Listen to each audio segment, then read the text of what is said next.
Hello and welcome to Supernatural, where we're on a quest to make the extraordinary ordinary and unlock the greatness that lives in every human being. Thanks for joining us. My guest today is Jake Gallen. Jake is a regenerative detoxification practitioner who trained under the acclaimed Dr. Robert Morse, and he uses living foods, herbal protocols, and practical lifestyle changes to help people regain their health and take control of their lives. He has seen people heal from virtually every illness and chronic condition, many of whom were told that there was no cure or treatment. And he is a living example himself of how when you address the root cause of dis-ease, it's possible to heal from anything. And what I love about you, Jake, is that you are a relentless student of life. You never stop learning and questioning. You practice what you preach, and you live your life as an example of what's possible for everyone as a healthy, vibrant human being. So thanks for being here, brother. I'm super excited for our conversation. Oh, Chad, thank you for the awesome intro, man. You're a well-spoken individual, which is rare in this day and age, and you made that sound awesome. And it's funny, whenever I hear compliments and things about me and coming from a background of a lot of suffering and feeling like I don't really have a space in the world, it's a beautiful thing to hear, because I've seen the change in clients, and what I hope people get out of this and from listening to you and your content and from following me is that they can heal themselves. You know, like, we can help people and guide people there, but you're the one driving your car. You're the one that's going to do this, and no one is special in that individual way. Like, that's not lucky for one person. It's not just a chance for that person. Like, anyone can, and that's what I love to show people with these practical lifestyle changes is, you know, it's easy to watch a podcast of someone doing a juice fast or eating raw foods, but then the practicability of that, how do I do that? What does that look like? That's what I do with people. And you see people go from despair to insane enjoyment and contentment that they've never experienced in their life. And sometimes in the difference between a couple of hours in a consultation. And then if I coach them moving forward, and then seeing them regenerate, like, man, it is a humbling experience, and the light that Dr. Morse brought into my world, and essentially that I hope I'm sharing with others, and by me discovering you about 8 months ago and seeing what you were sharing, I'm so glad we managed to connect, man, and I'm sure this is obviously going to be one of many, and I really am excited to, just delve in with you and show people how easy it actually is for them to start applying these principles in their lives, and not to get scared by things that they see online of people doing this. People may make a mistake, and it's funny, whenever I see people make a mistake in this world, it's often from a place of ignorance, just an unknowing. They don't know how to eliminate waste out of their body correctly. They didn't know certain things to look out for. And that's ultimately what I try to do with people, is make it as easy as possible. Like, handhold them as much as I can at the beginning, but then let them free, because you got to stand on your own at the end of the day. But to be guided is okay. And man, I wish I did that years ago, was to accept help from others. I'll tell you that. So it's man, I'm humbled to be here with you, brother. And Chad, I'm so looking forward to it. Thank you so much. I couldn't agree with you more. I think, especially in today's age, it can be so easy to fall into the trap of negativity and pessimism and just accepting this suffering as part of our fate. And if there's one thing that I want people to take away from this, it's that you are in control of your health. That yes, it may be difficult to make the changes necessary, but ultimately it is you who is in the driver's seat. And so I want this to come from a place of true empowerment. Maybe you agree or disagree with the information that we might share, but whatever you choose to do, we want you to make these choices knowing that you are in control of your life. And so let's talk a little bit about regenerative detoxification, what you do. How do you explain this, and how does it differ from some of the other approaches to health out there? Well, man, like, there are so many used words in alternative practices. I think one of the ones that both myself and Professor Spirit agree on, we did an episode together on my channel about, what's the term?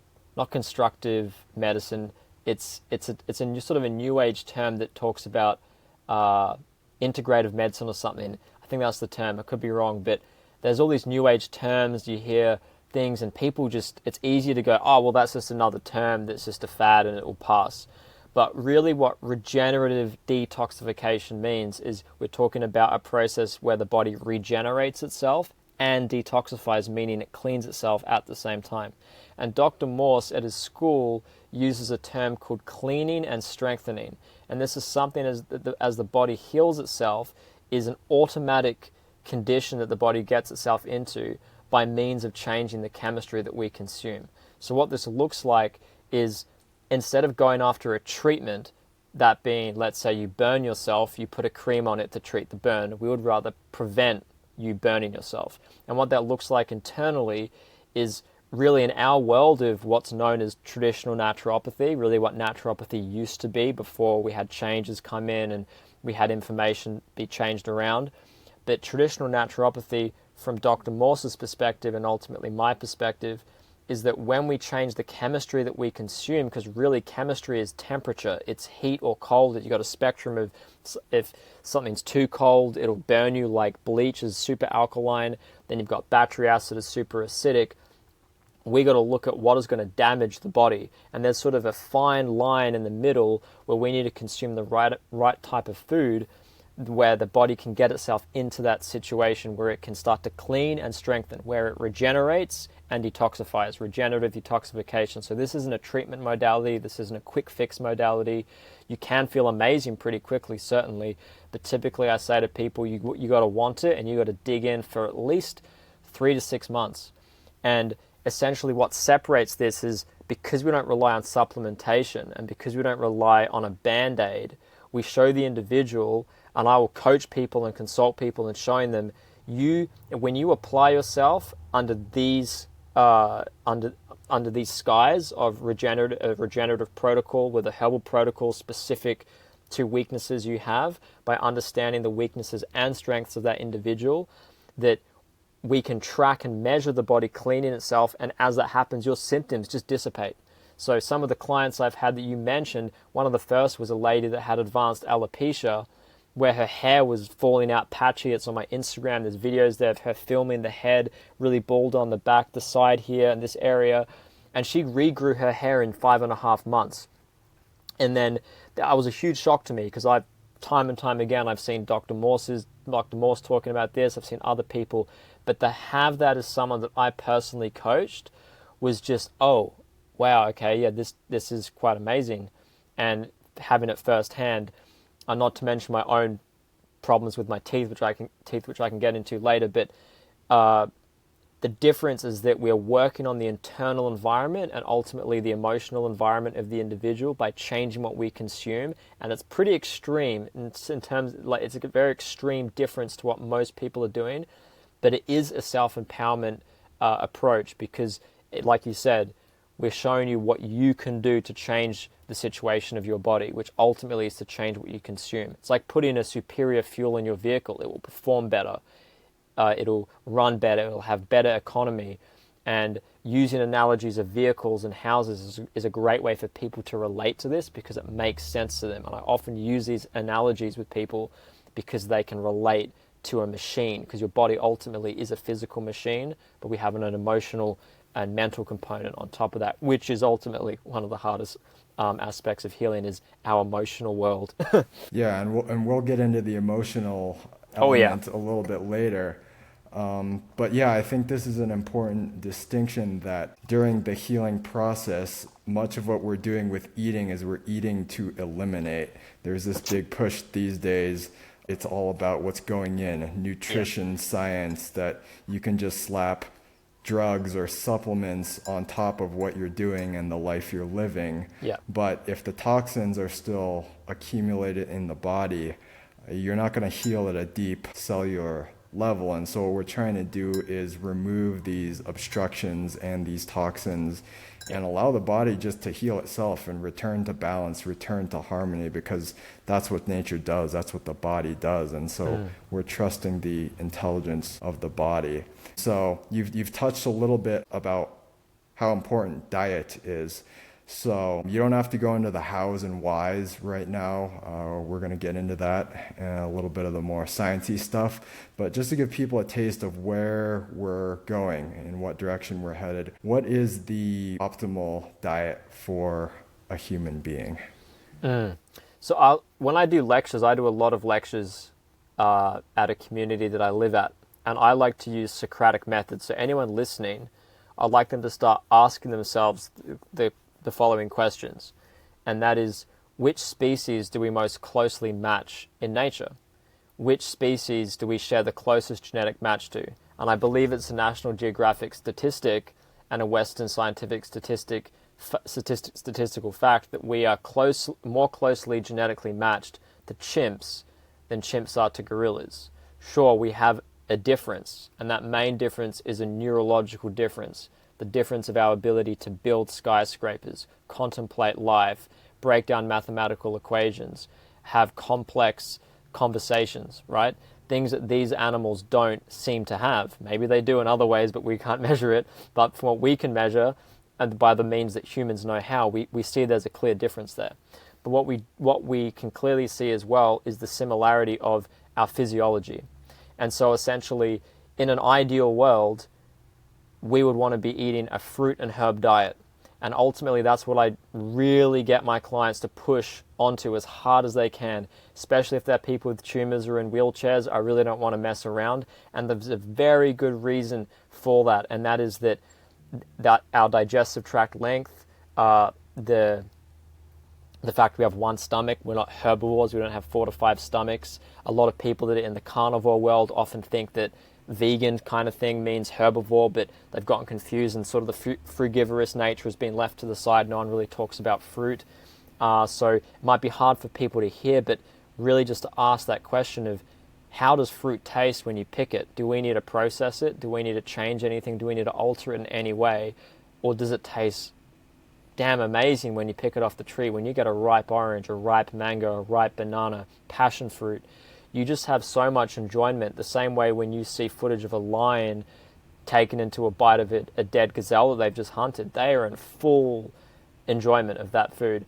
And I'll be hard pressed to see if someone genuinely wants to do that, but really anyone is going to lap up fruit very quickly. And fruits are the healing powers, man. And then you have on top of that the magical herbs. Herbs are just in a league of their own. We see them assist weakened areas of the body. And it's interesting, you see animals. Another observation of nature, to use Socratic method, is what do animals do when they're sick or if they're injured? They stop eating and they turn to herbs every single time. You can witness it. There's people at this community I live at, and they know the cows so well that if the cow is ill, the cow will literally stop eating grass and eat herbs. But they think the cow is eating grass. No, the cow is eating a different plant entirely. It's eating a herb that's helping them heal. It's an amazing thing to witness, and the moment we use an observational stance, which Dr. Morse has a great line, true science is observed science. That's why Socratic method, for me, for someone who was super locked in my mind, I had to start asking questions and just watching. And if the listeners here can do that and see, maybe there's something to this, I implore you to give it a shot. You won't regret it. Yeah, and this can sound very far-fetched, I will admit. I know when I was going through this journey of learning, I'll be the first to admit that I ridiculed people who didn't eat meat for most of my life. I didn't think it was possible to live on a diet that was free of meat. But what Jake was talking about, the anatomy and the physiology, is really what kind of satiated my scientific mind, we'll say, and really allowed me to give it a shot. Because when you look at any species in nature, you can tell exactly what they're supposed to eat based on their anatomical and physiological structures. You look at things like tooth structure, jaw structure, length of the digestive tract, the acidity of different fluids in the body and areas of the digestive tract. You could look this up online. It's called the frugivore chart. And what you see is, by far, we are closest to primates, frugivores, fruit-eating monkeys. And so at this point, people are probably going, okay, so you're promoting a vegan diet. And I would say no. And now Correct. I understand that this can be a very emotionally triggering topic. And I do want to acknowledge that there is this, I think, toxicity around veganism in our Yeah. culture, Yeah. where people think you're eating miracle meat burgers and tofu scrambled eggs and Miracle meat. I love that, man. Oh gosh. and anytime people hear this, they become skeptical. People are probably saying, I know vegans who are very sickly and Yeah. unwell, and you're not wrong. I think both of us would agree we tend to not see great outcomes when people are doing sort of a traditional vegan or vegetarian. And so we're not promoting veganism in the traditional sense. We Yeah. do technically fall under that label if you want to put a label on it, but neither of us would call ourselves this. I think the closest thing that we could get to is probably a fruit-based living foods diet, but it Yeah. is sort of a whole nother animal when you compare it to veganism. So I want people to see above all what's possible for them, that there is a way out of the pain and the suffering that they're experiencing. So can you give us a couple examples of what you've seen clients overcome and heal from over the years of doing this work? Yeah. Absolutely, man. And so, in the scheme of things, I'm pretty new. So, this is just an example. People have asked, how long did you study for? It's not long. You can do the study within a few months. You can do the study within less than that time if you really push to it. But what it is the application of how do you work with people, because really the truth, and it's hard, man, this was hard for me to really hear. I was like, what? It can't be that simple. There's obviously layers of the complexity, as you said, we could get into later, but because I started off, and people often ask me, how did you have that happen? But you've only been doing this for 3 years and your study time wasn't that long. How is it? And I said, yes, exactly. How is it that I've managed to have a client in the first year of me just helping people who regrew their hair? And then I've had other clients with HSV, so genital herpes, cleared that with their own medical testing, IgG tests, IgG equivalency tests. They put the blood under a microscope. It's not a swab. There's ways to test to see if the antibodies drop, if they increase. There's really great things you can do there based on their own their own ways of measuring these things to see that. And it's beautiful to witness things that are supposedly unfixable in the Western sense, and they just seem to just disappear and they don't come back. They come back when the person goes back to the old ways of eating long enough, but it's interesting how they don't when you adhere to this and you let the body clean itself. So I've had the hair regeneration, I've had the HSV with clients, I've had one testimonial video with a client, but I've actually had others clear this as well that I haven't accounted for yet in video or format that way. People with pretty bad skin conditions, really bad psoriasis and eczema. A lady who, I've got this on my Instagram, 7 weeks, not even on a herb protocol, just on salads and fruit. She had bleeding, cracked, scaly arm on her right side to pretty much non-existent within a 7-week window. That was a lady who had that for a very long time, could barely have relationships with people, couldn't be touched. Imagine that, being someone you can't be touched because it's so painful. We're a sensitive human race that needs connection and human connection. Even to have a pat on the shoulder would be painful. To no longer experience that. People with tumors in their stomachs. I've got a client right now who's had an 8-centimeter cancer on the side of his head that is now flush and pretty much completely disappeared in a 9-week window. I'll be doing a testimonial with him in the weeks to come. And there was someone at a talk once who was a medical professional, and they got really annoyed. And I just flat out asked them, I said, why would you be annoyed when you see the healing of an individual? Did you not set out to help people heal? Did you not set out to do that? The fact that you spent 8 years studying and spent God knows what, and you haven't been able to really do anything from what I've understood, otherwise you'll be giving me high fives, tells me a lot there's wrong in the way that we learn. And they didn't really know what to say to that, because I said I studied not much in the scheme of things, because really how we allow the body to detoxify is quite simple. But I will preface this, what is really a challenge, and this is why I went over the course work multiple times and why I do my own research still, is because when you deal with people that have been on a lot of pharmaceuticals, that have type 1 or type 2, that have reliance on medications. This is something we have to be really sensitive with, and we can't just chuck them into some crazy detox just like that. So I would like to also say as well that two of the coolest success stories I've had, again, two that they are on reviews on my Google by these people so that they can be read, but I'm really pushing for a video testimonials for these people. Two individuals in their 70s. People often think, oh, it's too late, I'm too old. One of which was pre-Alzheimer's, could not walk upstairs without assistance, couldn't think either. He forgot where he was in the consult. His wife had to facilitate the consult. And about 9 months, he got pretty lean, pretty skinny. He built 10 kilograms of new tissue without even, put on 10 kilograms of new weight, of new muscle tissue, without even exercising. His body just rebuilt it on a fruit diet. And he can think straight, he can walk upstairs normally. And this other lady was a chronic anxiety case, really low self-esteem, low self-worth, couldn't speak up. And in 16 weeks, 4 months, she had the confidence of a confident teenager almost. And both of them are in their 70s.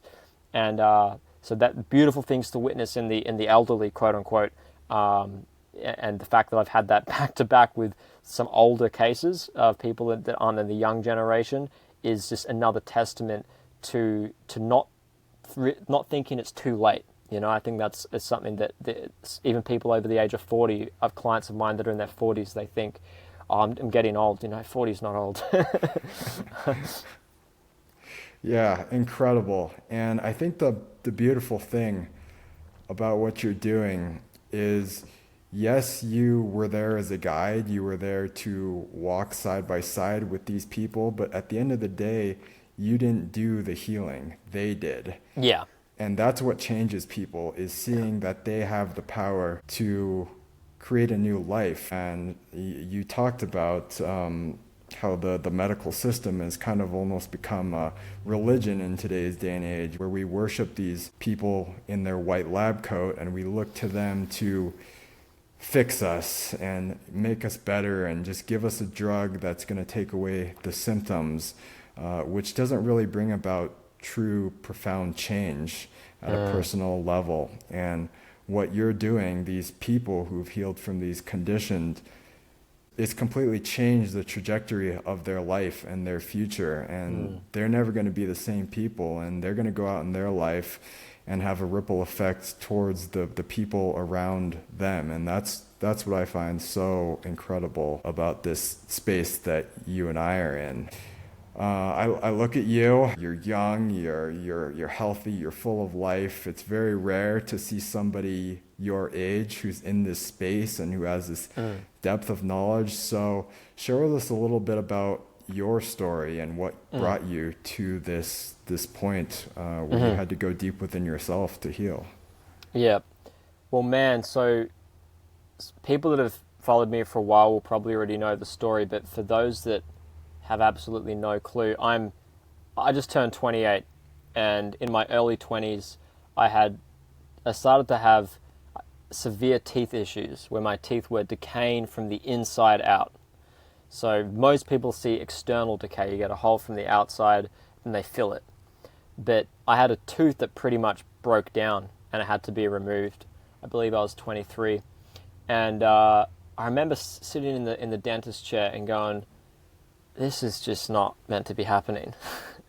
This is not a normal thing that should be happening to a 23-year-old. And the dentist has said, oh, it's neglect, bacteria between the gum. And I said, yeah, but didn't you say that there was no decay on the outside of the tooth, so it wasn't an external thing from a bacterial problem? And he said, yeah, it is strange, but he said, we see it a lot. This was interesting. They see it a lot. And I've had clients since as well that talked about this.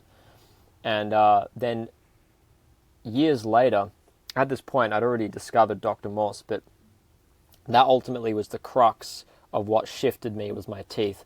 But if we wind it back a little further, I entered this world as a baby, coma for 8 days, ruptured appendix at 15 months of age. So that means the appendix wasn't removed, it burst, and that should have killed me. They sent a specialist over from the United States. because I had incredibly high levels of chromium, copper, I believe aluminium as well in my body, which they said a child with that should be dead, essentially. They shouldn't have those levels. And they were very shocked also with my mother's breast milk, I believe, like why is this the case? Why is this so high? I've later found out that dairy is a high contaminant of heavy metals, and my mum did eat a lot of that, I think, during pregnancy, and that would have been an element of that. But all during this time, obviously, my mum's understanding and my family's understanding, there was no connection with the lymphatic system, the genetic health of the individual. And me being in a coma for 8 weeks and having a ruptured appendix, and then I also at one point stopped breathing, and I had no idea why. I had heart rates that went from almost nothing to 300-400 beats per minute, fluctuating all over the place. They called me the miracle baby at one point. They were testing on me against my mother's consent. We have legitimate medical documentation of this, where mum had to sign a release form saying that she acknowledges that she's going to be responsible for the death of her child, even though they were essentially just using me as a test subject behind my mum's back. And they pretty much given up. And they said, they labeled me with a short chain fatty acid disorder, that I'd be dead or have serious complications by the time I was 10. Mum, of course, knew they were full of it. They had no idea what was going on. They never knew. But I believe I was on a support machine at home, or we were in the hospital, I can't quite remember, but my uncle was with my mum. And I believe this is when I was in the coma, and I was fully blue, like really poor circulation happening. And my mum used homeopathics. There's a homeopathic remedy called carbo-veg, which in homeopathy is known as the corpse reviver, actually. And my uncle is someone that is he thinks in a very Western mind, like if you have quote-unquote cancer, go get chemo, essentially. You have a cold, take Panadol or a painkiller and antibiotics. And mum gave me this remedy, and literally within minutes I was awake and breathing. And so he always had that in the back of his mind, even though since he's been rather against this way of doing things. Not that I use homeopathics now, I use herbal formulas, but homeopathics are extremely powerful. And this was a testament to that. And the hospital again said, we're not quite sure if that was actually the reason. He just woke up. It was just coincidence. Even though, pretty funny coincidence, considering it was literally a homeopathic called corpse reviver. And so there was still no answer to the conditions that I had. Fast track to the teeth problems in my young adult life. I did have teeth issues when I was a kid as well. But really nothing too crazy growing up. I ate a pretty good mostly vegetarian diet, a lot of organic food, organic grains, what supposedly even goat's milk for quite a while, what a lot of these healthy lifestyles are. Did paleo for a bit in high school, did all these things. Then I discovered veganism in my late teenage years, thought I'd hit the gold mine, essentially. Everything I eat is going to be great. Vegan butter, all these breads, pastas, it's all good. With less, not knowing that I was eating an extremely lymphatically clogging lifestyle. And then a few years later, started to have skin problems and teeth issues. And during this time, I discovered Dr. Morse. I was 18, 10 years ago when I discovered Dr. Morse. And I discovered a video of his, which has since been deleted. But I knew there was truth to what this guy was saying. So already I accessed it then. I wasn't applying it. But there was a big part of me living in denial. But when I was in that dentist chair, I was like, I have to go down this avenue. There's nothing else makes sense to me. I understand he's talked about lymph being stagnant in the head. I'd seen my eyes had a lot of lymph. I don't know how to read my eyes. I hadn't studied it at school. And then about a year or so later, I pulled the plug. Oh no, that's not the right expression. I bit the bullet, and I did it. I went and became a student of his school, and I wasn't fully applying the principles then, but I was probably doing them 90%. I had serious eating disorder problems that I was tackling, but a big part wasn't taking responsibility. And then I let another tooth decay to the point where they needed to fill it, and that was the straw for me. It's like, here you are again, mate. You see the action, the cause and effect action of what you're doing, and you're going to reap what you sow. And ultimately, I could see where that was going to go. I got a full scan of the mouth. The dentist said, look, we'll there's slight internal decay on nearly every tooth, and you've already said you have a lot of pain in your mouth. I was having pain in my mouth for years, not understanding then, but since I'd finished the first part of Dr. Morse's coursework, I knew exactly what was going on, and I just knew, okay, I'm going to turn my ship in the other direction. I'm no longer going to go down this road. I don't want to have veneers and fake teeth. I'm not going to be here getting other teeth pulled out. And now 3 years later, I have had no more teeth pulled out. I have had no more decay. I went back and had one scan earlier on, and the lady said that the area with the worst internal decay had gotten smaller. She accused me of actually having it filled, even though there was no evidence of that, because you could see the enamel of the tooth was intact. There wasn't an additional filler. And then she said the other areas hadn't progressed any further, and one of which had disappeared, which showed me that there was regeneration taking place. I don't know the extent that it's at now. I would say that the areas that were a little bit are pretty much gone now, because I understand how it regenerates, and I ultimately don't want to put myself back into the medical world, because I trust the process, and that was enough evidence for me. So when people have questioned me on that, I go, look, I don't have anything right now from where I am, but the fact is I haven't had any more decay, and I eat a pretty much all fruit diet. If that were to be the case, I would have no teeth left, I'd have pain, I'd have sensitivity, I have none of that. And here I am now, been helping people. And another thing, just to finish this long-winded explanation of how I got into this, is what really helped me deal with deeper emotional things and relationship to myself was my relationship with my clients, seeing them heal, seeing them change, seeing them completely view their life in a different way, seeing that they are not their problems. I used to identify with my teeth are my problems, my skin is my problems, and yet it's not. So what are you going to do once your problem's no longer there? Who are you? Asking the person, what do you see yourself doing in 10 years? Oh, I don't know, I have this problem. Forget the problem. You don't have the problem anymore. What are you then going to do? They often have no idea, because they've revolved their existence around a point of suffering.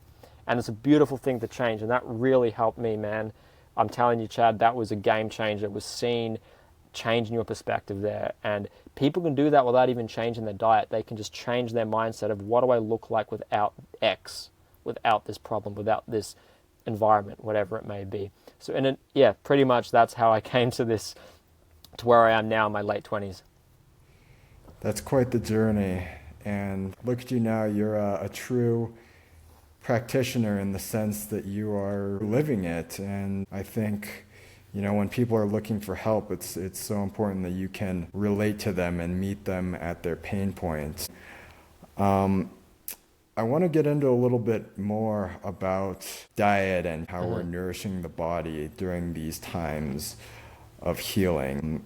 Can you talk a little bit about the difference between raw foods, living foods, and then cooked foods in terms of chemistry, life force energy, consciousness, kind of just what damage do normal foods do in a Western diet, and why do we use living foods to regenerate the body?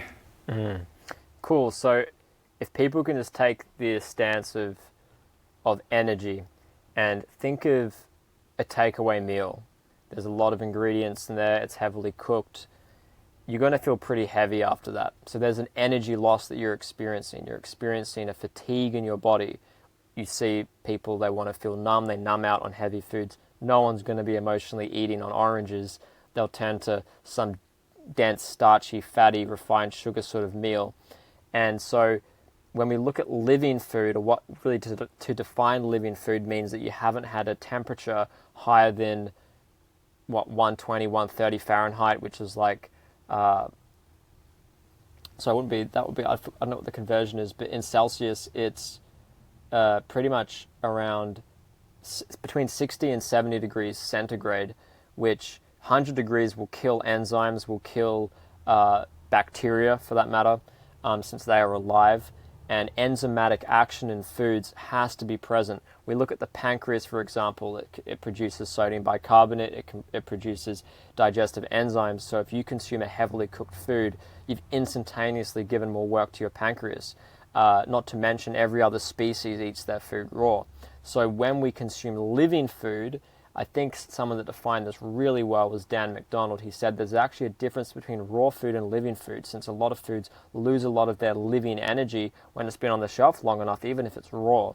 But in saying that, it's still an uncooked, it's been heated by the sun, it's been grown in nature, and it hasn't had fire applied to it. And what we see happen there is we have a higher frequency food. If your body functions here, which has been measured around 6,000 units of electromagnetic energy, and fruit is 10 to 12,000, the law of homeostasis applies. It's a law that applies everywhere. People have done experiments with wheels spinning at one type of revolution and the other one spinning slower. The fast one will slow down, the slow one will speed up, and they'll find eventually a common rhythm. So that's law of homeostasis. And if you have a high energy coming into a cell and your cell is functioning here, this happens. It rises and it finds a middle point. And this is why we see cell expression increase. We see regeneration take place. This is where you see people whose arms, I've had a client with ALS, MS, not ALS, multiple sclerosis, and his arms didn't work properly. In just a few months on grapes, he was using his arms. He would be able to wheel himself around in his chair. First improvement he's ever had. And understanding the energetics of the food, that is a really fundamental principle difference, is that if you eat food that is lower in energy, you're going to see a depletion in the expression of how your body functions. You're not going to feel alive, you're going to feel down. And then if you have a weakness in a part of the body, you're going to see that suffering in that area more so. So pancreatic decline, you're going to be more reliant on supplementation, on enzymes, because your body's struggling to do that job that it naturally wants to do. So one of the greatest things about raw living foods is just by eating raw food, you have high enzymatic food, you've got good bacteria there, you've got high water content structured within the food, it's going to hydrate the cells. Just those three things alone, cooking food doesn't have. So there are three elements that virtually every other species consumes that we miss just by cooking, essentially. Yeah, and the spiritual traditions of all ages have understood this, that there's an energetic component to food and that life comes from life, which is why they all encourage the consumption of very high energy living foods. And they say that you kind of take on the energy of the food you consume, where if you're eating inhumanely slaughtered animals from a conventional slaughterhouse, their cells are carrying the energy of death, fear, suffering, pain, and that's stored in the cellular memory. And when we consume that, we take that into our energetic bodies. But there's also a physical component as well. Talk to us a little bit about some of the damage that conventional foods will do in terms of the acidity of the body, in terms of the mucus and the toxins and the residue that will accumulate in the digestive tract in the body over time. Yeah. What can you share about that? Yeah, exactly. So for continuing on from the energetic point of view, from when you apply heat, the energy is lowered, is you also have the chemistry change, which ultimately leads into this aspect. And that is that you cannot make something more hydrating by cooking it. So therefore, you can't make it more alkalizing by cooking it. Even a simple mucusless vegetable, meaning a vegetable that doesn't have a mucosa response or doesn't have mucus mucus inside it, like dairy, for example. Difference between a potato and a sweet potato is that the sweet potato turns into a simple sugar when you cook it, and it's ultimately a pretty neutral food. But even then, there will be a slight acidic hit because it's been cooked. And so when you get conventional food, and even foods that ultimately would be good on their raw form, and you apply heat, you have now burnt off water, you have destroyed enzymes, you have destroyed the electromagnetic frequency, which is a non-physical component. And then what happens is, if you have a whole conglomeration of cooked foods in one meal, you've got a pretty low frequency, very acidic food coming in. So then your body lowers its stomach pH even more, which makes it more acidic, burns the stomach wall, then passes through the small bowels. The body tries to combat it by producing sodium bicarbonate from the pancreas. It fails to do so because it's not meant to be having that in its system to begin with. Then you have acidic chemistry transiting through your colon, which is burning the bowel wall. There's residue, it's sticky, it's not moving fluidly. A common comment from clients is that when they pass stools, when they wipe, there is nothing left. There's nothing there because it's clean as it comes. It cleans you as it eliminates out of you. That if you eat a highly dehydrating diet that is cooked, there's a hardening to it. You've got to remember that acidity is cationic in chemistry. Cations are acidic in nature. Anions, or an anionic side of chemistry, is hydrating in nature. Raw food is ultimately an anionic chemistry, high electrolyte chemistry, and acidic chemistry is cationic and ultimately corrosive and nitrogen rich. Nitrogen molecules will burn tissue.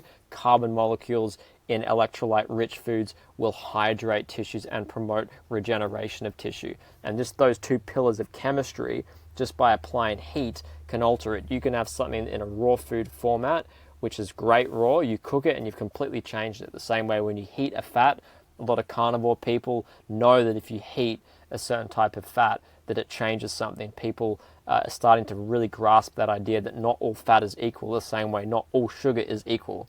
You know, Coca-Cola sugar is not fructose and fruit, and high fructose corn syrup has nothing to do with fructose and fruit. Yeah. So in a nutshell, what we want in the body ideally to heal, to regenerate, to thrive is a very alkaline pH level in the body, in the blood.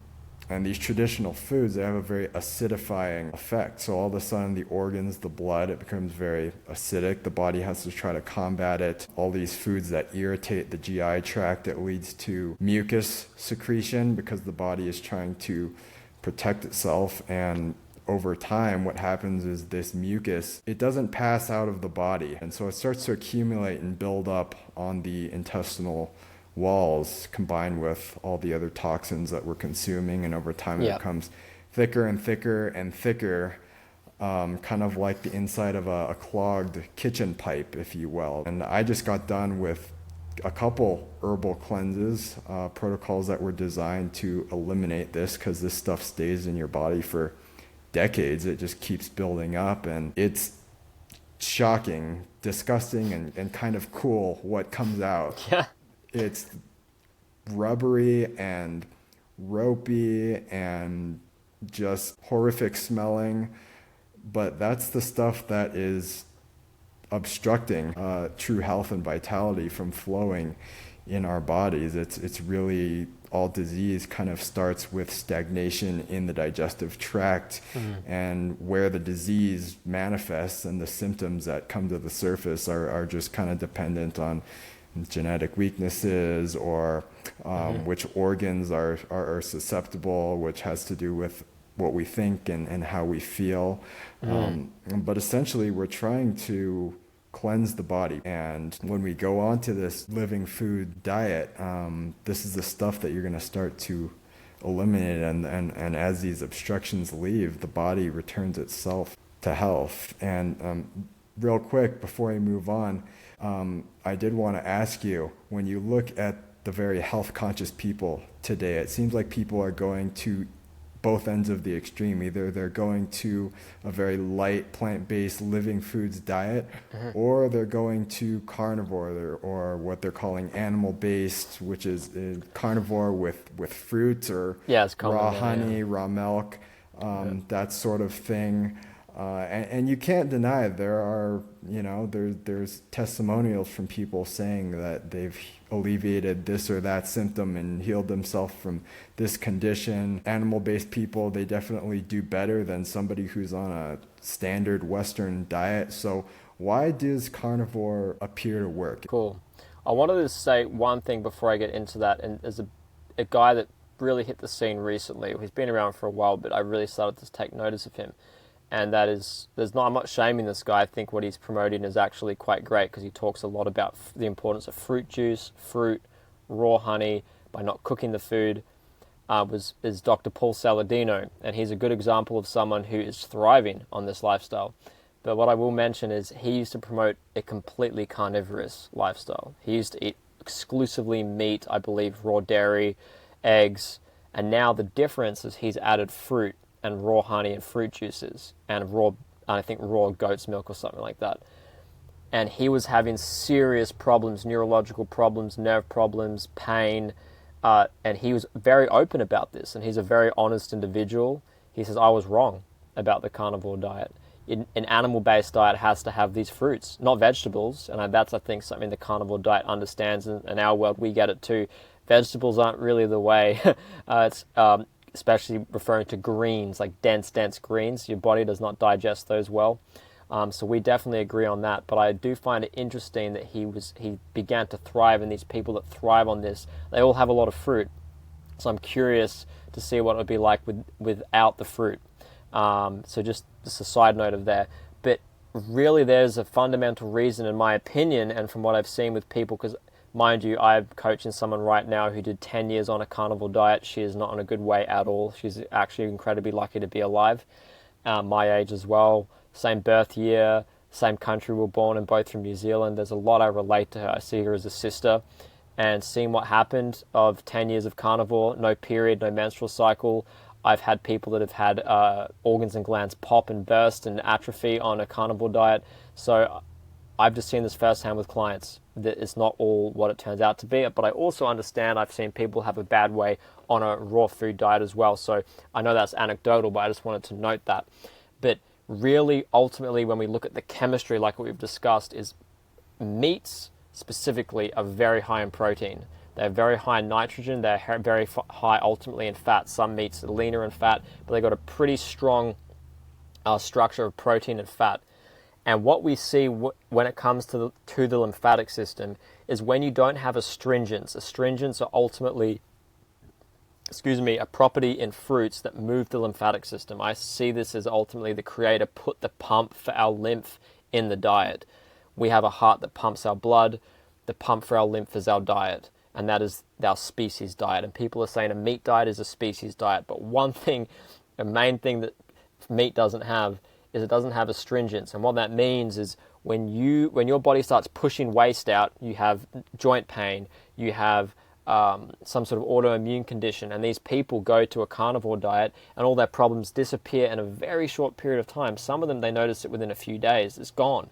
It never comes back for years. And they go, this fixed me. Is they misunderstand elimination, that your body cannot just eliminate waste within literally a few days and fix a lifetime of abuse. And that ultimately comes back to that meat is stagnant in the body. It makes the lymphatic system stagnant. There is no astringent movement. It adds protein. The body has to produce more lymph. There's fat structured with that. Fat is a buffer. Your lymphatic system is a buffer. There's fat there, and that essentially insulates between acids, destroying tissue. But I think we'll see in our lifetime the true result of a carnivore diet, and I would say their bowels are not good, because I've heard firsthand from some pretty big people online, like the Petersons and all of that, talking about it's not pretty when you go to the bathroom, and some of them don't even have bowel movements but once a month or once a week or once every 2 weeks, and this is often discussed as being normal. And as we know with this, and you mentioned at the beginning, elimination, we have to remove the obstruction to the flow of energy, and meat is an incredibly obstructive force in the body, not to mention from an energetic point of view how you're going to get life from life. And I will finish with, I have never seen anyone regenerate tissue properly on a carnivore diet, but I have seen them do that on a fruit diet. Yeah, that's, I think, the best explanation that I've heard from anyone as to why people's symptoms seem to disappear on a carnivore diet. We were talking about it off camera, but, that was a question I always had, because it seems like there's so many formulas to living a healthy life, and I really appreciate how you answered that question too, in a non-divisive way. We're not here to tell people they're wrong and fight groups who don't believe the same thing. It's like we're all learning, we're all on this journey, and if you really look at these health conscious people, we all, like, for the most part, we agree on most of the fundamentals. Our disagreements are a very small percentage of that. So I think coming together and really reinforcing what other groups have gotten right now and throughout time is important. And I want to mention that I think the other caveat to this sort of carnivore primal diet is that, yes, I believe that our anatomy and our physiology says that we are primates, that we are frugivores, but human beings, if you think about it, we've been eating a meat-based diet for hundreds, thousands of generations, and the body, in all its miraculousness, has adapted in certain ways to meet these demands. It's been able to buffer the enzyme production and other things over the course of generations, because this is what the human body does. It adapts to whatever we throw at it. And so I think, we're not just trying to undo our lifetime of damage, we're trying to undo generations. And so I do believe this is another reason that human beings can thrive and live a healthy lifestyle on a meat-based, animal-based diet. And I do want to honor everybody who's doing that. Like, if you're making conscious decisions about your health, I got nothing but respect for you. And I think folks like you and I, what we're really interested in is, can we return to the original human blueprint, the original human design? Going back to primal is much better than our industrialized Western diet, but can we actually return to the proverbial Garden of Eden and live in alignment with ourselves, in harmony with other people, and in harmony with God or the divine force, whatever you want to call it? And so I think that's what we're truly after, is what's possible for an optimally functioning human. What if the pain and the suffering that we've considered normal is not normal at all? What if we don't have to decline with age? What if the human lifespan actually is what was talked about in some of our sacred texts, 150 years, 200 years? What if we didn't just exist to 100, but we could thrive at 100? And so these are, I think, the questions that we're setting out to answer with how we live our life. And we don't have all the answers, but I heard you use this quote in one of your lectures, and I love it. It's, only those who go where few have gone will see what few have seen. I was about to say that. I'm glad you said it. Yeah. I believe that was Socrates or Aristotle. Or was that Buddha? It was I forget, but it was one of the three. Exactly. But yeah, that one stuck with me, and I love how you use that. That's what we're on the pursuit of, I truly believe. And as you said, time will tell. And so moving on, kind of staying on this topic of the power of raw foods, when people see something like this, one of the big objections is always, what about the people who fail? What about the people who died on a water fast, or who died after going on a fruitarian diet? So when you do go from a Western diet to a raw diet, explain the cleansing reaction that occurs as the body starts to eliminate all the toxins, and why these people appear to fail. Yeah. Well, we've really got to understand, just like you said, we don't just have our physical bodies to fix, but we got to remember we have the genetics from our parents, we have the lymphatic system from our mum, we have the genetics from their parents, and so on. We've got a generational line of healing to do. We've got trauma. It's already scientifically shown that there is information stored in cells, memory of things that has happened. So really we've got a generational detoxification healing to do. And we may only get so far in our life, and that's a big thing Professor Spirit and I discussed that he brought up, is why is everyone so focused on me? What about how far can I get so my kids don't have the same problems? So we aren't talking about junk food. We don't talk about eating grains and processed food anymore. There's no concept of this. It's a foreign idea. And understanding that we've got generations of humanity has turned its ship in a very odd direction. Agriculture, reliance on preserving foods, cooking foods, and understanding that waste can only be eliminated if we give the environment of elimination to take place. You can be eating a great diet, but if you opened up pathways of elimination, have you done a cleanse like what you've been doing to really dig in and get old waste matter out of your colon? No, you got to put your body under a very specific umbrella in order for that sequence of events to take place, that sequence of elimination to take place, and they can be some seriously unpleasant sensations. You can have itching of the skin, burning of the skin. You can have loss of energy to the point where you're bedridden. You can have energy that goes in the opposite. You have too much energy, you're awake all night, you don't sleep, and you literally get half an hour sleep. You wake up and you still have energy. You're like, turn me off. That can be a complaint. I get that. Dr. Morse is very open about that the energy of raw foods is too much for him. At his point of evolution, he can't handle it. Arnold Ehret, the guy that mucusless diet healing system, I highly respect him. Dr. Morse highly respects him. He lived what he spoke, and that's what I'm adhering to do. I'm definitely not as much down the path as Arnold Ehret, but he is an insane inspiration for me because he worked throughout the detoxifications to the point where he was functioning on a level that I haven't seen many humans function on. And yet to get there, you need to get through this detoxification window. So it sort of links back to what you said before about mucus. One of the first things people experience is a cold and flu symptom. Coughing, blowing your nose, mucus. That is lymph fluid coming out of your nose. That is lymph fluid with waste in it. The color of it is indicative of the waste that's within the fluid. If it's yellow, it's more advanced stagnation. If it's clear, it's less. If it's green, it's more advanced. Brown, black. Black is serious stuff. Green, brown, really dirty waste coming out because your body's smart. It's produced a defense mechanism that is fat. I think that's why a lot of people do see success with carnivore, is you do have this buffering effect, like I mentioned before, of fat. And ultimately, I do believe that humans need an adequate amount of natural plant fats, coconut and avocado, moving forward, specifically women. But if we want to detoxify, we've got to open up these pathways and not be afraid of what ultimately we call, I think it was Natural Hygiene coined the term, a healing crisis, where this isn't reason to run in the other direction. Oh, I have a fever.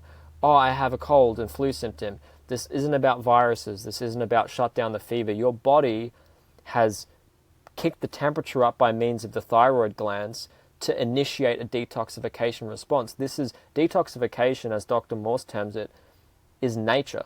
This isn't us. This is nature's process. You see detoxification of land. You go and bulldoze it and put concrete. You leave it, it'll crack. Plants will start producing, and the waste will be moved away. Nature will find a way to come back. And that is like ultimately like what I said before. You're giving the environment for your body to do that. And unlike pharmaceuticals, just a side note, unlike pharmaceuticals, it can be a lot harder to control symptoms. Detoxification, because once you let the car out the garage, it's going to drive. And there are times you can slow it down, but unlike pharmaceuticals where they can use suppressive medications to control symptomology in a very accurate time frame, something I do say to clients is you might do certain steps to slow down detoxification, but that may not be enough. Your body may just do what it wants to do, and you just let it, sit back and watch and let your body heal. But the reason why people run into problems like dying on water fasts, going through extreme detoxification and dying and getting very ill and getting a lot worse is they haven't understood that point of serious toxicity in the body, something Professor Arnold Ehret really emphasized. And this is why I said before, if I work with a client that has been on a lot of pharmaceuticals, I always am on the side of caution, because I do not want to see them in one of those places. And I've never had a client that has had a negative response because I've transitioned them into a slower way of healing without going full bore. Because if you do that, you can circulate toxins, it can hit a damaged area and kill you. Same way if you get into a water fast too quickly, maybe fasting isn't an amazing tool, but is it too soon? Have we actually done enough preliminaries first? Have we put enough fruit fiber in first? Have we put enough transitional foods first? But humans want things to be done immediately. Humans want things now. We want that to happen right now. We have that quick fix mentality. Whoa, hold up. We need to play the long game, because you've been on pancreatic insulin suppressive medication or replacement therapy. You've been on steroid creams. You've been on Panadol and migraine medication. We got to take it slow, and we got to be smart, because I don't want to see you damaging yourself. And that just straight away, not to hate yourself and go, I'm a toxic, dirty human, but humans have strayed far off the path, in my opinion. And we got to be smart about how we get ourselves back in, because there's someone in this country recently who just died. I think his name was the Mango Man, who's known as the Mango Guy. He was a fruitarian that just died. I found out from a personal friend who was personally friends with him. This guy ate around 9 to 12 avocados a day. I would never recommend that to anyone. I would never recommend that to any of my clients. And this person also didn't really drink liquid. So not about water, but he didn't eat high hydrating fruits. So we've got to look at the bigger picture as well as what some of these people are doing. And I really have compassion for his family and other people that have ultimately found that found their demise within this lifestyle, because I don't think it's a lifestyle. I think it's just the fact that the human beings, sometimes we find ourselves in positions where we don't know, and that's my mission, to educate people as much as they can so they don't mess up, so they can safely and efficiently and happily heal their bodies. Yeah, and I think that's such an important point that you touched on, is not to be afraid and fall into fear when we're getting these cleansing reactions. Yeah. We've been taught to be so afraid of getting sick, but I think we need to understand that this is what sickness is. It's an acute response where the body is cleaning house. It's ridding itself of the toxins that are getting in the way of us living in a way that we can thrive. But we have strayed so far from the path, and in our society today, we have such a high toxic load that if you don't do it responsibly, if you don't kind of have the foreknowledge, and you go too fast, too soon, you basically end up drowning in your own toxins as your body dumps it back into the bloodstream, or as it's... I did that. Yeah. and Exactly. So, yeah, and you mentioned two of the great minds in this school of thought, Morse and Ehret. Morse, of course, in the modern day, he's known for healing people who are in a very critical and dire situation. They're kind of on death's door, and he'll put them on all grapes, and you'll see them heal and regenerate, but it's not necessarily sustainable long term because they didn't go through the transition. And then you have Ehret, who was the father of naturopathy, really, and he, in the late 1800s, early 1900s, kind of wrote his treatise of the mucusless diet healing system, which my understanding is he started off a little bit more extreme like Morse, but what he came around to is that you need to go slow and be responsible. And so he devised this system to help people transition, but I think we also need to keep in mind this was over 100 years ago. So if he knew how we were living today and what we were truly putting into our bodies, he would be horrified. Oh, yeah. And so what I love about what you do is you don't subscribe to any one doctrine or dogma. You kind of take the best of everything that you found to work in your experience. Yeah. And so how do you draw from these differing schools of thought? And if for someone who's interested in transitioning to something like this, how do you start them in this transition process? Yeah. Well, it's funny you say that, because my website, my email, is regenerate. And people are surprised when I recommend cooked foods. They don't get it. And they go, but it's raw. And I said, yeah, but raw also in just like the raw reality of what we're doing, really not diluting the message of what we need to do. But ultimately, I explained, yes, we are a raw foodist species like every other species, but we have strayed far. So Arnold Ehret took the wise stance, just like the great Greeks. It's why I highly respect Stoicism, Taoism, Greek philosophers, and Arnold Ehret, is because they saw what humanity had done. We've seen what we've done to the physical body. And by using even, some people can't even handle fruit. The power in fruit, and Dr. Morse, he makes this pretty clear, people can't intellectually comprehend the power of these foods. When you have lower power in food, ultimately electromagnetics, voltage, frequency, which is what everything fluctuates at the end of the day, when you have lower forms of that, even if it's a little higher than what you have, that is just the perfect amount for your body to start to open up elimination, start to open up lymphatic pathways, capillaries, blood vessels, blockages in the colon. Even though they might be eating a mostly cooked, simple, steamed fruit veggie diet with cooked greens and some cooked apple and a little bit of grape juice or some raisins with banana, people can't fathom. But I thought you were going to put me on a juice fast or put me on water fast with mono fruit eating, and I just go, absolutely not. You can do that if you want, but I don't recommend it yet. But once they understand that, we got to open those gates slowly, because it's like flushing a pipe too quickly. You'll see an expansion and a pop if you push it too hard. Yeah, you don't want to have that happen to lymph nodes. Popped lymph nodes is not fun. Popped and expanded bowels, not fun. It can kill you. So what I will get people on, and anyone can really ultimately safely do this, if you're on a Western American diet, a standard American diet, or a SAD diet, and a standard Australian diet, which is ultimately the same thing over here, is begin your day with a fruit meal, a smoothie of bananas and berries.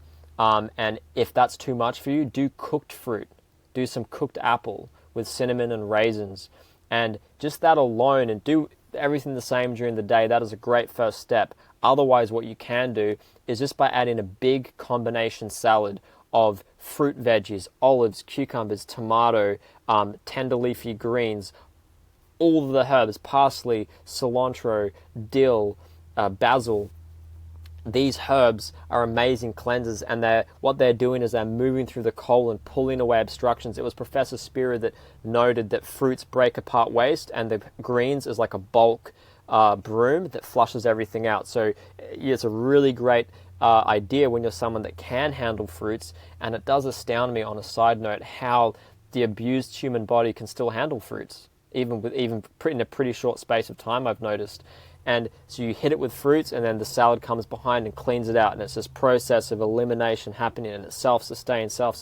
And then once that is sustaining itself, the body starts to, okay, cool, I've got time to repair. I can focus on this area. You might feel pain in the area. Oh my God, my shoulder's killing me, man. I'm 6 weeks into this program and my shoulder's just absolutely killing me. Or, oh, remember you had a skiing accident and you broke your shoulder. Oh, true, yeah. You're going to feel that in the area as the body addresses that weakness. And then you can see things like iridology, and you can see the weakness there, literally in the location. And I've had arguments with MDs before where they make fun of iridology. And I've said, well, how come is it I saw the exact things your scans showed without knowing anything about your scan results? And I don't know what to say to that. And I did have one MD acknowledge the fact that iridology was discovered by a medical Hungarian surgeon, I believe. So just hope that sinks into people. But really, if you're someone that's been on a lot of pharmaceuticals, I will use an Arnold Ehret approach to begin with, and I will see how your body responds as we move to a more living food diet, because that's ultimately when we see the serious regeneration take place. But if you've got a lot of weight on you, you've got a lot of blockages in the bowels, we got to take those preliminaries first. Otherwise, yeah, it could be dire for you, and it couldn't be good. Yeah, that was me. I was on so many pharmaceuticals as Wow. a kid, and they don't leave your body is the thing. And so when I go on these deep cleanses, you could literally feel the drugs re-entering your system, and you could feel the side effects. Yeah, it's crazy. Okay, and I did want to ask you, how important are herbs in this process? I didn't know anything about herbs when I transitioned. Part of me thinks maybe I could have eased the process a little bit, but in your eyes, are the herbs important when transitioning? If you don't have any serious health problems, do you encourage that? Okay, so iridology, I mentioned it before, you can see the genetic strength of an individual. If you have a blue eye and you see or a green, ultimately there's only two colors of eyes, shades of brown and shades of blue, but save that for another day. If you have more greeny blue eyes, look at the fibers. If they're wavy, that's weaknesses. You see gaps, that's weaknesses. You see the same thing, almost looks like meteor craters in brown eyes. If you see these crater-like shapes in the eyes, these are known as like either toxic tunnels. These are lacunas, essentially, is known in iridology. If you see this all over there, all over the iris, you know you've got a medium to weak constitution, or at least not a strong one, not a seriously good genetic constitution.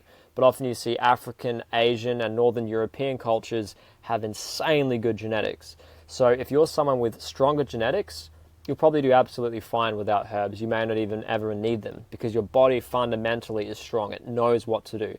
But imagine a body in an area, let's say your adrenal glands, that it's genetically weak, and your foundation of your body is a weak constitution. You're genetically weak. This means you're probably going to experience more detoxification symptoms. You're probably going to experience more negative sides on the healing. So there are some people that really struggle, and I always see the weaker genetic people, they struggle hard. You see strong genetic people, they just fly out the door. They literally have no problem. They barely even have healing crises. I look at them and go, wow, see you later, buddy. Like, have fun. They literally thrive. That's the strength of the foundation. It's like the foundation of your house. Is it full of termites or is it strong, good quality timber?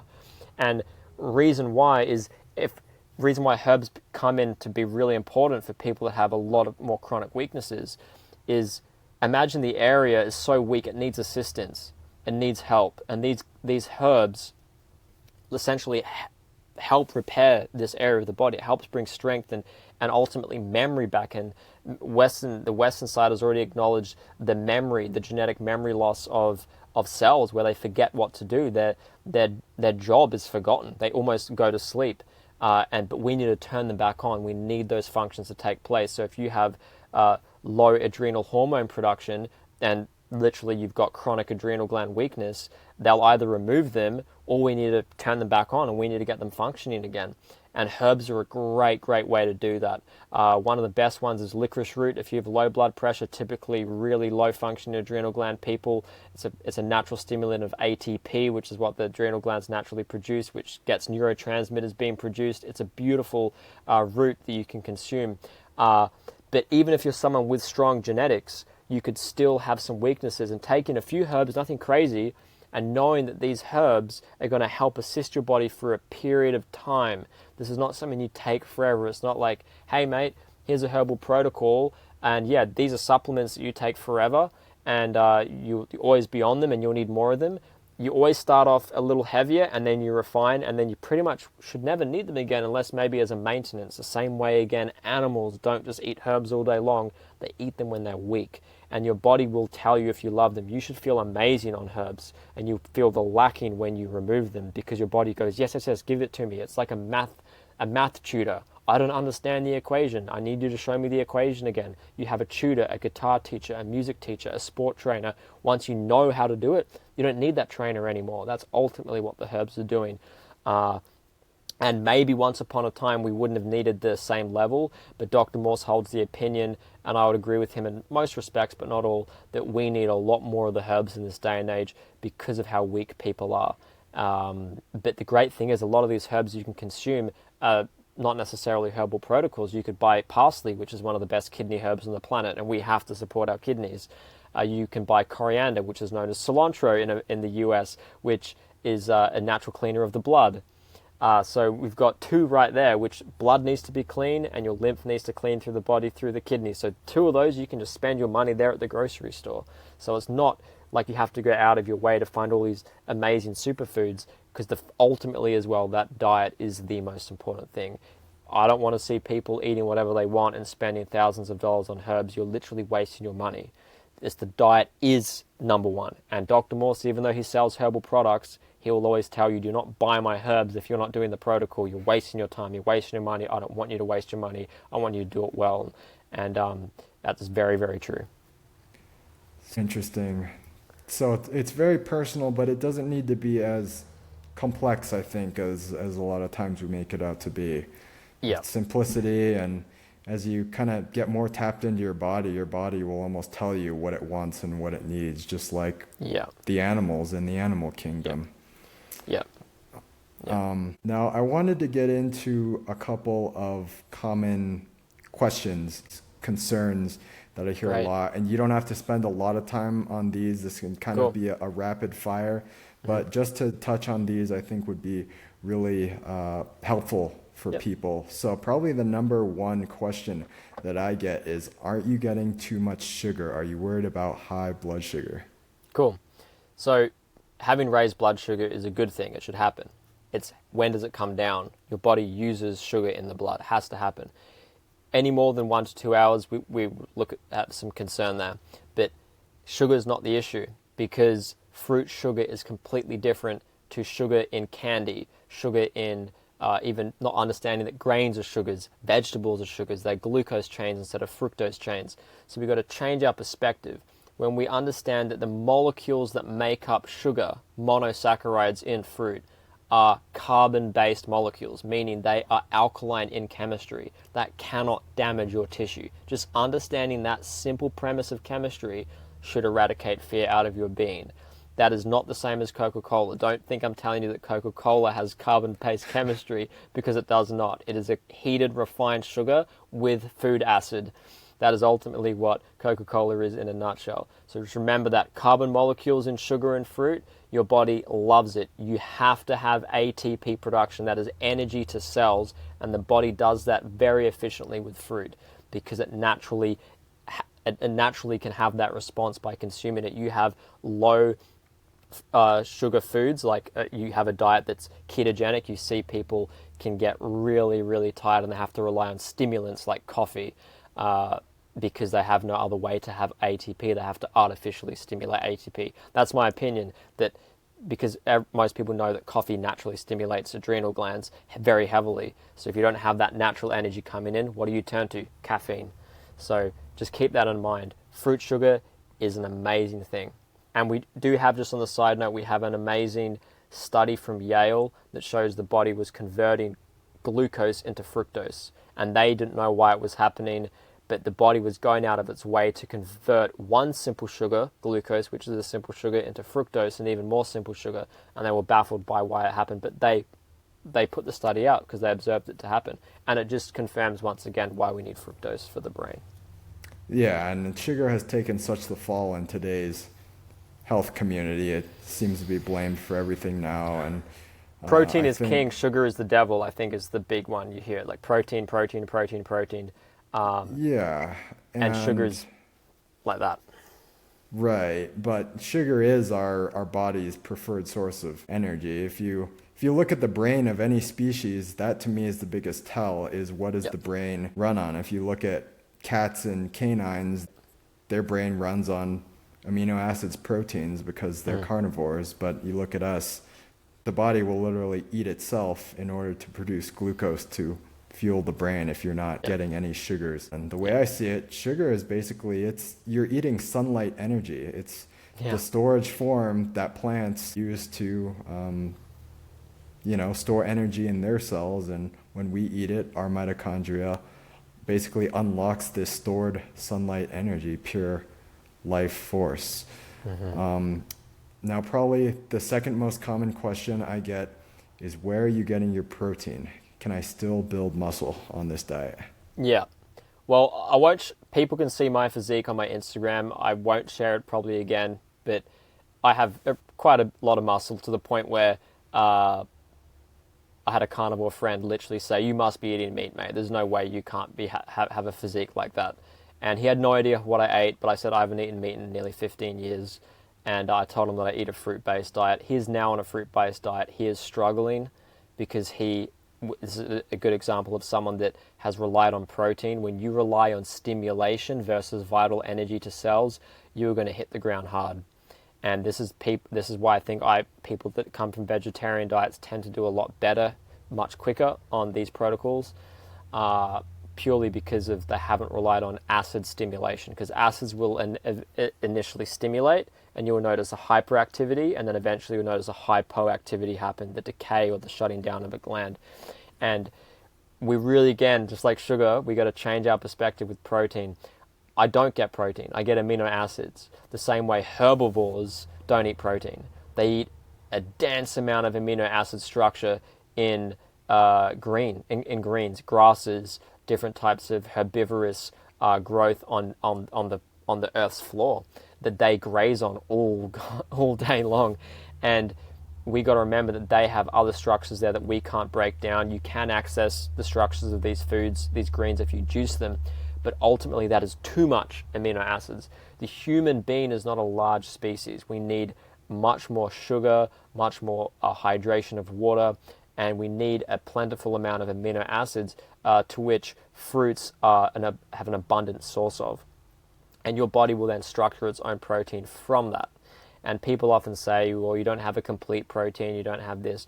Well, I find it very interesting, because if that were the case, based on their definition, my clients and myself that are on calorie deficits, that don't consume supposedly adequate amounts of protein, should be skin and bone and shouldn't be functioning. So it's just a testament to that, myself, but also my clients. It's not like it's just me saying, look, I'm doing this, but you see it with the clients. So just like sugar, they've got us pulled in two directions: hate sugar, love protein, and they've got us sort of this big tug of war happening. But we've got to drop those both and really look at what's happening in nature. And even a carnivore's breast milk for a mother, like a lion's breast milk, for example, still has higher protein, of course, than a frugivorous or a mother's breast milk and a herbivore's breast milk. But they also have still high fat and high sugar, because sugar ultimately is the reconstructing, energizing side of chemistry of nature. Like, these are fundamental laws in nature. Sure, there's species that function more in certain types of chemistry, but chemistry is chemistry. Corrosive chemistry is corrosive chemistry. That's why a carnivore's digestive tract is really short and it's not ribbed. It needs to eliminate this ASAP. As soon as possible, this waste has to move out. And so nature has it all figured. This is, again, why just looking at nature can tell us that. But then just the fundamentals of how the body builds, that the body needs simple sugar, it needs high neurological conductivity from to the cells, and needs high gland function, high electrolyte function from the diet, and you're going to see a body vibe and thrive on levels that you've never experienced. And anyone that's read Mucusless Diet, Healing System, and Rational Fasting by Professor Arnold Ehret will see what Arnold Ehret did to himself and other people that followed him, and what it was like on a pretty much exclusively mono-fruitarian diet, I believe, for extended months on end. Yeah, and the way I kind of describe eating protein versus getting amino acids is like, imagine if you're writing a book, and eating, animal protein would be like taking an existing book and having to put it through the shredder to get individual letters for your page. And it's That's so good, man. And when That's you're so eating good. amino acids in the form of fruit, you're just getting a library of letters in their pure form that you can assemble into muscle, connective tissue, whatever your body needs to repair. And so you're not wasting all of your body uses a huge amount of energy just to break down and assimilate food. And so you're not having to put that book through the shredder to get your amino acids to rebuild your body. You're just kind of getting it in their pure form. But I find that analogy kind of sticks with people. That's a brilliant analogy. I've heard the analogy of your cells are carpenters and they like individual materials, not packaged structure. Like a carpenter wants nails, timber, glue, a drill. It doesn't want a little shack with all the timber, drill, glue already put together. I have to take that apart to use them. Exactly. Yeah, there you go. Exactly. Yeah, but I love that analogy of the paper shredder, because, man, you'll be there for a long time. And your body is, and that's, again, why you see energy loss. Your body has to do deconstruction. It has to do all these things. It has to, it's like, what am I doing? I can't use this. By the time you're done, your body can barely use anything. I remember John Rose said, when you even cook food and you cook protein, carnivores really ultimately should be eating their meat raw, because you have the denaturing from heat, which ultimately is going to make the availability of the protein you have very, very low. Your body is you're barely getting, I think he even measured, I don't remember the exact number, but it was somewhere around like 10-20%, if that. Whereas if you have it raw, you're getting like 60-70 or whatever. And just from the heating aspect. Right. Exactly.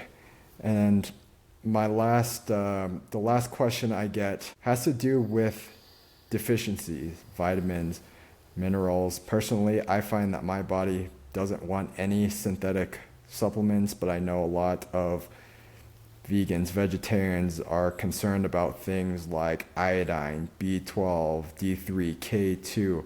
Are these a concern in your mind, or does the body learn to regulate itself? Yeah. Well, I think a negative that the raw food world has got is that you see a lot of people on YouTube saying, as a raw foodist, these are the supplements I take. As a vegan, these are the supplements I take. And this is a massive disservice to what this lifestyle is. I understand we have depletion of soil, but I'll often say to people, fruit trees don't grow in topsoil. They have deeper roots. The foods we eat have deeper roots. They seek nutrients, they seek life, they seek what they need to survive. They don't just stop and go, I'm done, I'll just hang out. They've even found, I think, alfalfa plants growing about 20 feet or so underground, like deep, seriously deep roots, where you just think, what is the plant doing? Why is it going? It's seeking.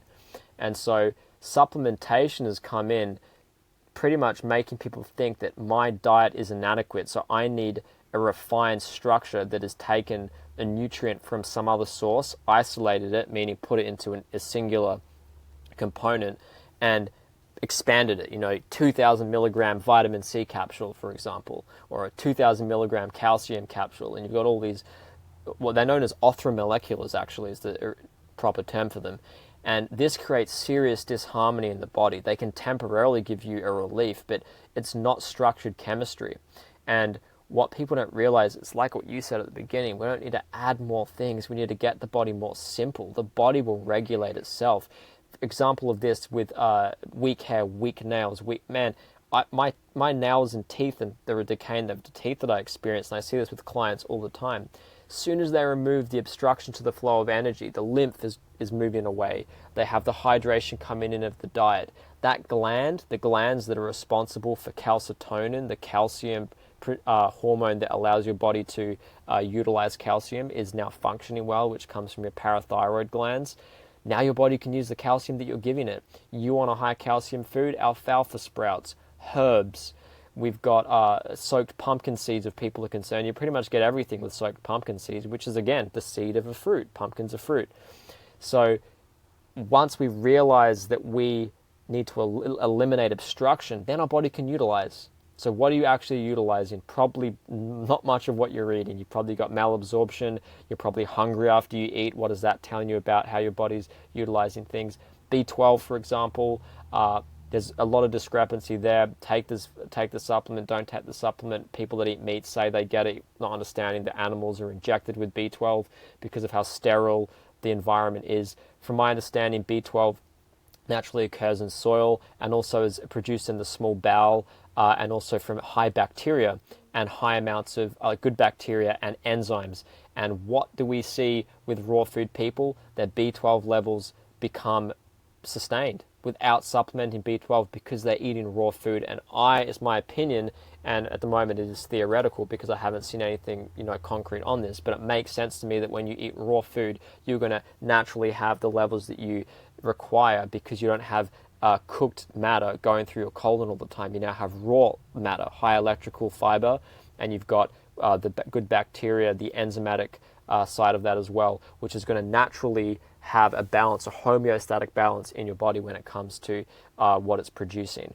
And I also would like to preface as well that when people get their blood tests, remember that they are measuring your blood tests against Western people. So they are metrics based on the standard person.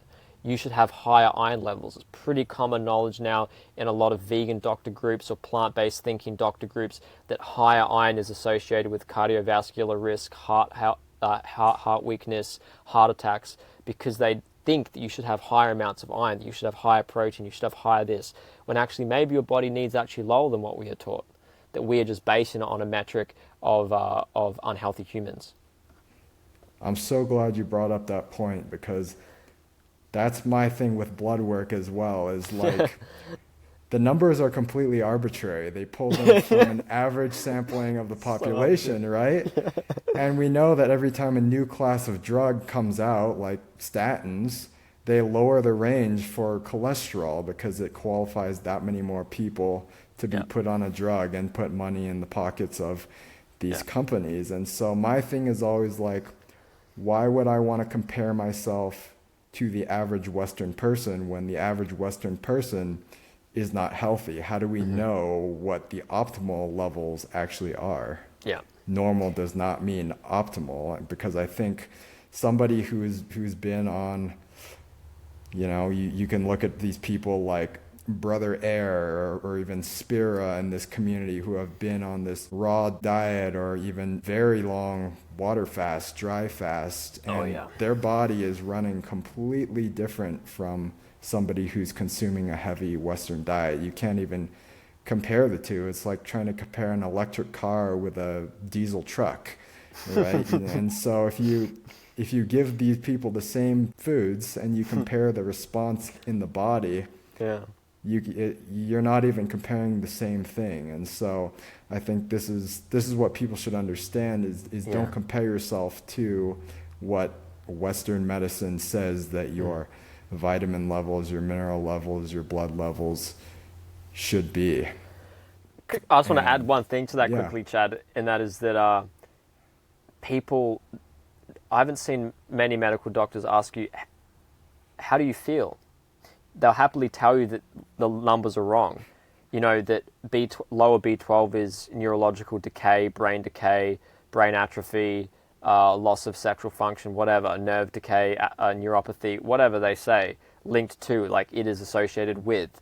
They they never ask you how you're going and how you're feeling, and that's exactly right. It's an arbitrary measurement of what they tell us that we is. Again, it's taken information from authority versus what is my experience, what am I experiencing. We don't know exactly what the right measurements should be, because this is actually a whole new way of measuring things. The same way they say that Ayurveda or Chinese medicine, raw foodism, whatever it may be, is alternative, and yet these things have been around for sometimes more than 5,000-10,000 years, and modern man has been doing things for maybe 250 years, to be generous, with the modern implementation of how we're doing things.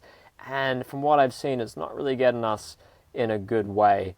It's a little example recently of a family member of mine was in the ICU, intensive care unit in hospital, my grandma, and she was getting worse and worse. She was almost comatose, was becoming inaudible. And I have a personal friend that works as a nurse in a hospital in Brisbane City, and he said it's very common. You see people come in with one problem, next thing they start suppressing symptoms, and they end up dying in hospital from something entirely different. But they'll say you died from something else. Very, very sad indeed. And my grandma managed to get out. The only thing that pretty much turned her around was the implementation of fruit juice and herbs. My family members said just by process of elimination, that's the only thing they put it down to. The doctors there became very annoyed, and they didn't want them there anymore. Now she feels more than normal. She's, I think, 84, 85. She's absolutely buzzing. She's not done yet, but it just shows again that how are we measuring health? How are we doing this? Because clearly there's something incredibly wrong. We've got to listen to how we're feeling and to know that your body will tell you. But having guidance like from people like us, or reading Dr. Morse's book, Arnold Ehret's book, Professor Spear's books, is we're helping show you what your body's capable of, and not to be afraid that maybe my body knows more than what some person's measurement of my body is telling me. you nailed it on the head. I think we've completely lost sight of that inner voice and that inner guidance that exists within all of us. And so I think that kind of brings us, I had all this stuff that I wanted to talk about concerning the emotional side and the spiritual side, and for the sake of time, we'll have to have you back on for another episode. But maybe if you can just touch upon that before we close. You know, people who go on this diet for an extended period of time, probably the most common thing I hear is, I just feel more connected, at peace, at one with, you know, God or the divine or love, whatever name you want to ascribe to it. I feel more emotionally balanced, less angry, less moody. What's your experience been with the emotional and the spiritual transformation? Well, you're 100% right, Chad, because when your physical body starts cleaning up physical waste, there's two sides to the coin. There's a physical side and there's a non-physical side, an energetic component. People can, as you said, can call it whatever the name that feels right for you. But ultimately, there's other forces moving through the body that affect how we feel. And as they start to move, it's very common to experience levels of despair at the beginning, sadness, and ecstatic enjoyment. You can experience every extreme, and then this calm balance just makes its way into your being. Your mind becomes like a flat lake. If I were to eat cooked food in high amounts, God, my mind would be a jumping jack. And it's one of the most common reports I get from clients is, oh, I might be physically struggling a little bit or feeling this, but my mind is so sharp and so clear that that alone is enough for me to just keep going. And then next thing, their physical body is thriving and doing incredibly well. And really, we got to look at the fact that as I said, there's two sides to the same coin. The physical body starts moving, the emotional body starts to do it. So not to be scared by that, but to understand that ultimately, from what I've experienced with 3 or so years of coaching people and consulting with people, is ultimately what can be a deciding factor on their success, is how much are they willing to process emotional blockages, emotional situations, relationships to people, letting go of relationships of people oppressing them, saying you shouldn't be doing this, seeing that you're doing well, but they'll tell you you're wrong. They are coming from a place of love, but ultimately they're blocking you from your fuller potential. And it can be hard. Relationships can be severed, families can be separated, but ultimately, just a quick relation back to the whole thing with my grandma, is there was a lot of contention there, but now they're brought together because they see it working. They are witnessing the turnaround, and they finally see that this alternative means of doing things is yielding and sustaining results that have gotten a family member from death's door, and realizing that you reap what you sow. This is a proverb that rings so true. If you put in chaotic chemistry and information into your body, expect a mind of complete dismay and chaos, and expect a body of the same. As you put simplicity in, the chaos leaves you, and that can come up in emotional detoxification, something I covered on a video that we of course can get into much deeper layers of in a separate video and episode together. But that ultimately is what happens. You bring light into your body, as you said, sunlight, energy. When light shines, darkness disperses. And people have a lot of, if you want to break it down to that simplicity, a lot of darkness in their body, dark energies, dark thoughts.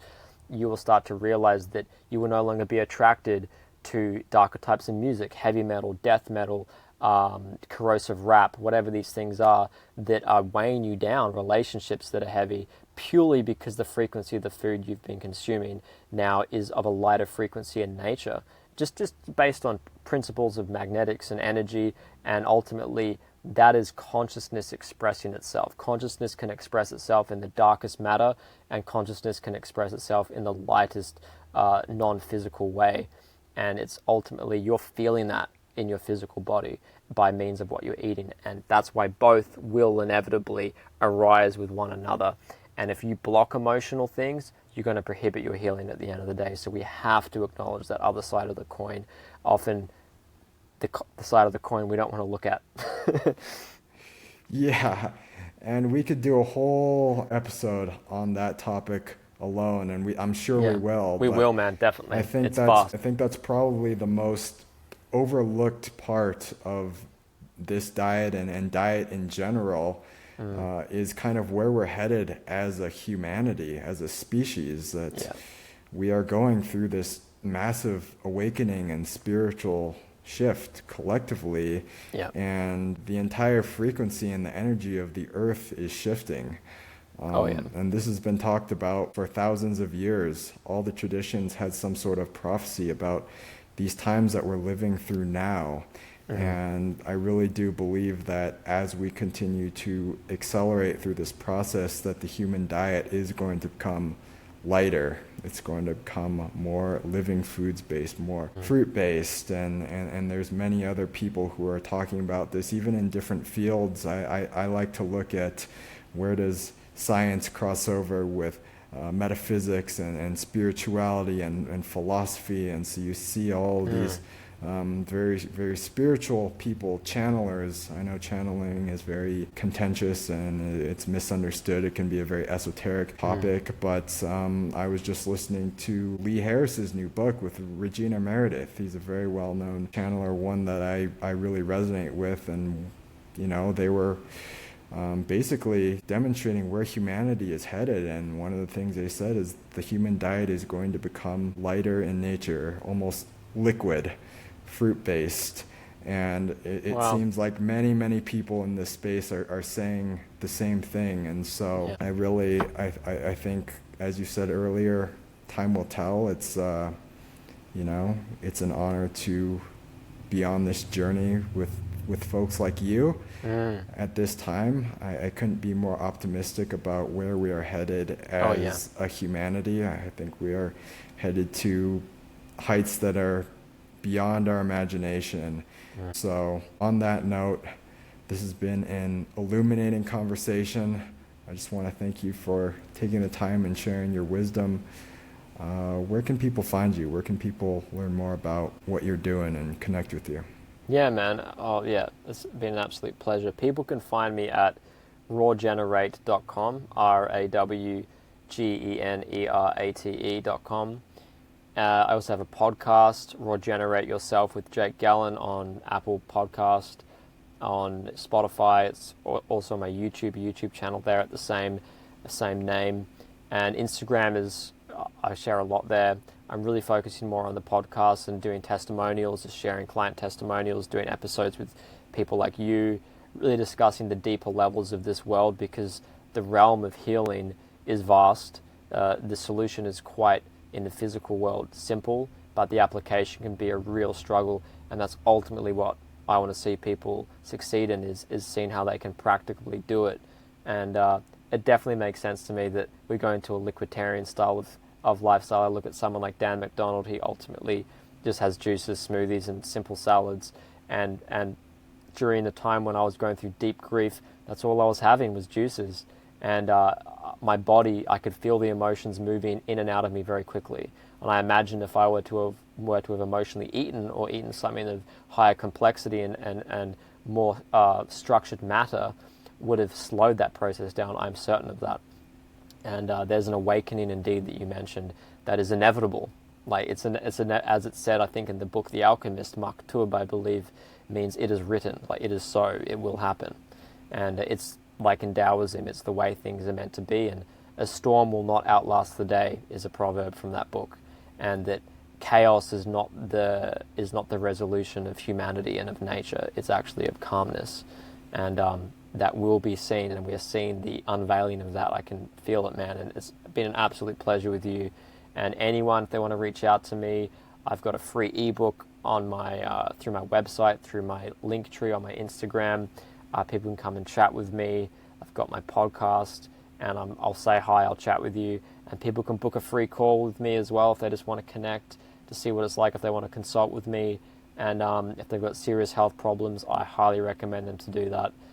Because I'm not someone that's going to hide stuff behind a crazy paywall and say, if you coach with me for 4 months, you're going to get the secret ingredient. You're going to get everything you need in one consultation. And if you want to coach with me, you can. If you want to go off a lone wolf, do your thing. And that's the beauty of this, is real people doing this. We're not grabbing money from people. We're wanting to help people. And that's essentially what gravitated me to Dr. Morse. Is he was someone who has been bankrupt multiple times because he gave all his money away and he's realized that he can't help people if he does that. So obviously we live in a world where there's these things that we unfortunately need, but I see communities forming in the physical world, in real interaction life, but we have the online communities here, like hanging with you, Chad, and spending this time with you. And I really look forward to more conversations with you and having these deeper discussions into the realms of healing and growth as humanity. We will definitely be back with more. And yes, do reach out to Jake, reach out to me, reach out to both of us. We're happy to just chat with you. If you have any questions, the last thing we want is for you to lone wolf it and have a bad experience with this and never give it a shot again. And so do seek out the proper knowledge and the guidance. We're always here. Hope you enjoyed this episode. If you did find value in it, be sure to subscribe, give us a rating, share this with a friend, whatever you want. But thanks so much for joining us, and we'll see you next time. Thanks, Chad. Pleasure.